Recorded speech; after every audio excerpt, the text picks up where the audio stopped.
In December 1943, in the war-torn city of Kharkov, the Soviet Union staged one of the first major public war crimes trials of World War II. For men, 3 Germans and 1 Soviet collaborator were accused of atrocities committed during the brutal Nazi occupation of Ukraine. This event, later known as the Kharkov trial, would culminate in one of the most infamous public executions of the war. The defendants were Captain Wilhelm Langheld of the Wehrmacht, SS Lieutenant Hans Ritz, Sergeant Reinhard Retzlaff, and Mikhail Bulanov, a Soviet citizen who had served the Gestapo. They were not captured in battle, but apprehended after the Red Army retook Kharkov. Soviet investigators accused them of direct involvement in massacres, deportations, and mass killings that terrorized the civilian population. During the German occupation, Kharkov became a center of Nazi repression.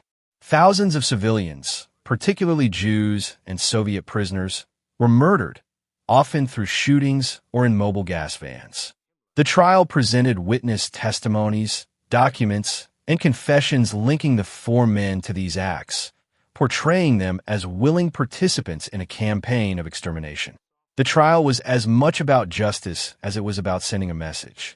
Soviet authorities allowed foreign correspondents to attend, ensuring that news of the proceedings reached the Allied world.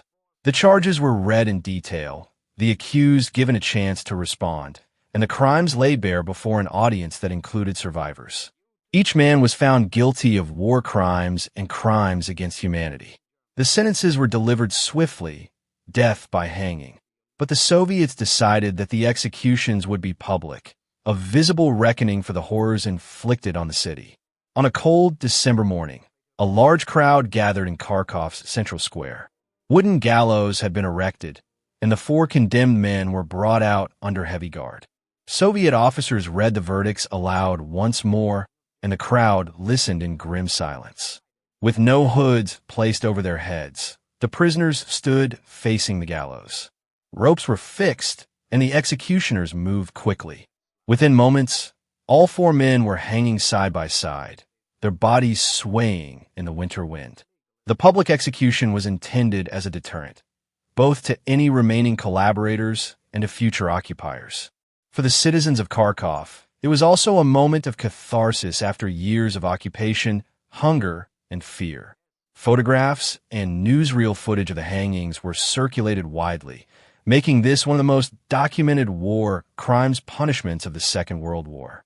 It was the first time many around the world saw Nazi officials and their collaborators face such an immediate and public end.